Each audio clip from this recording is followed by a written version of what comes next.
छोटी शुरुआत के साथ लंबी उड़ान भरने के इरादे से कई बिजनेसमैन ने खुद को साबित किया है।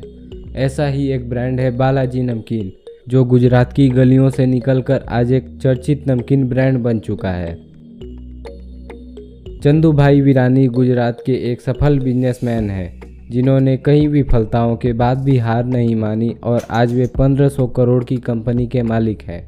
अपनी भाइयों के साथ शुरू किए गए कंपनी में चंदूभाई आज एमडी हैं। चंदूभाई वीरानी एक डाउन टू अर्थ व्यक्ति के रूप में जाने जाते हैं और बहुत ही लो प्रोफाइल जीवन जीते हैं। यदि कोई उनके कार्यालय जाता है तो वह देख सकता है कि उनके दीवारों पर उनके पिता, उनके गुरुओं और स्वामी विवेकानंद के चित्र सजे हैं। चंदूभाई वीरानी का जन्म गुजरात के जामनगर जिले के कलावाड़ तालुका में धुंधोराजी गांव में हुआ था, जहां उनके पिताजी पोपट भाई पेशे से किसान थे। पिछले कुछ समय से उनके क्षेत्र में बारिश न होने के कारण सूखा पड़ गया। ऐसे में उनके पिताजी ने अपना खेत बेच दिया और उससे प्राप्त हुए 20,000 रुपयों से चंदूभाई वीरानी और उनके 4 भाइयों को कुछ नया व्यापार प्रारंभ करने को कहा। उन्होंने और उनके 4 भाइयों ने अपने पिताजी की इच्छानुसार वैसे ही किया और उन पैसों से खाद और खेती के साजो सामान का व्यापार शुरू किया। लेकिन किसी ने वीरानी भाइयों की व्यापार में अनुभवहीनता का फायदा उठाते हुए धोखे से नकली सामान बेच दिया, जिससे व्यापार में उन सभी भाइयों के पैसे डूब गए और व्यापार बंद हो गया। व्यापार बंद होने के बाद चंदूभाई वीरानी ने मात्र 17 वर्ष की आयु में अपने 4 भाइयों के साथ राजकोट जाकर कुछ करने का सोचा और वहां जाकर एक कॉलेज के छात्रों के लिए बोर्डिंग और लॉजिंग मेस की शुरुआत किया।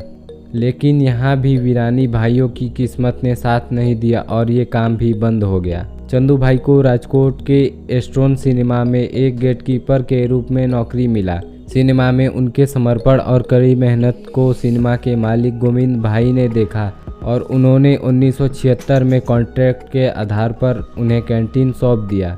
एस्ट्रोन सिनेमा के कैंटीन में सभी भाई सिनेमा देखने आने वाले दर्शकों को चिप्स, नमकीन और सॉफ्ट ड्रिंक आदि बेचते थे। धीरे धीरे काम भी अच्छा चलने लगा। शुरुआत में चंदूभाई वीरानी ने अपने भाइयों के सहायक के रूप में काम किया और व्यापार की बारीकियों को समझना शुरू किया। उनको ये समझ में आ गया कि लोग कैंटीन में सबसे ज़्यादा वेफर्स खरीदते हैं, इसलिए उन्होंने अपने भाइयों के साथ मिलकर खुले वेफर्स खरीदकर उसे पैकेट में भरकर बेचने की योजना बनाई, जो कि चल भी निकली। इसके बाद कैंटीन की मेन्यू में सैंडविच भी शामिल हो गया, जिससे उनका मुनाफा और बढ़ने लगा। इसके बाद चंदूभाई वीरानी ने इस व्यापार को और आगे बढ़ाने का ठान लिया। साल 1982 में चंदूभाई वीरानी ने अपने भाइयों से बात करके घर पर ही आलू के चिप्स बनाने की सोची और इसके लिए पूरी जिम्मेदारी उन्हीं की थी।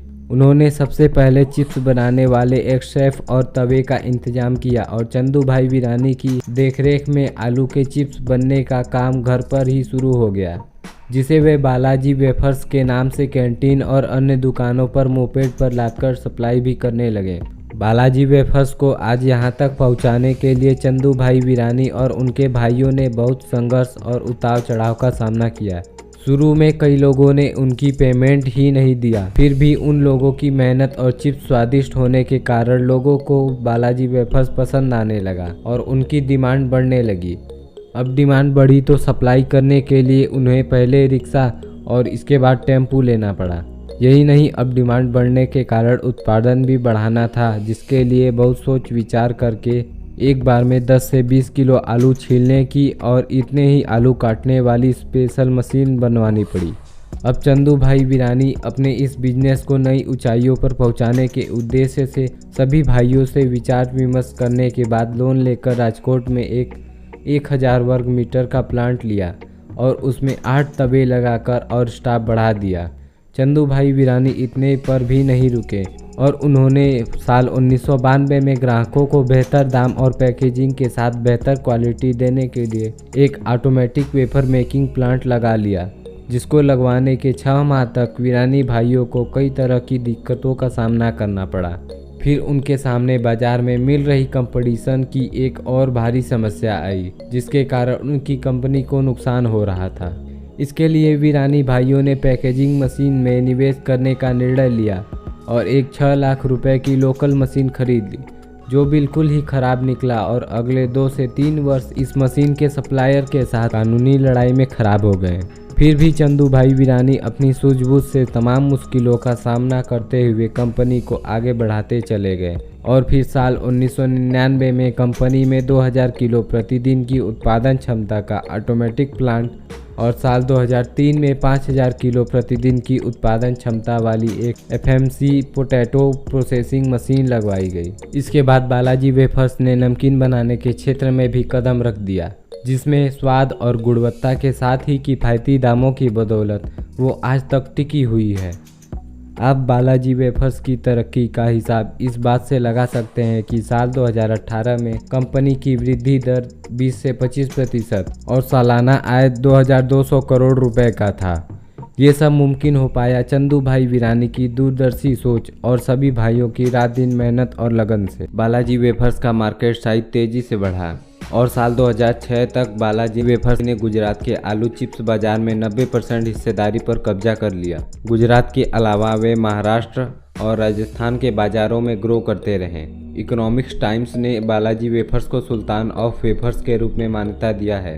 2017 तक बालाजी के पास भारत में 4 प्लांट थे, जिनकी कुल प्रोसेसिंग क्षमता 6.5 लाख किलोग्राम आलू और 10 लाख किलोग्राम नमकीन पर डे थी।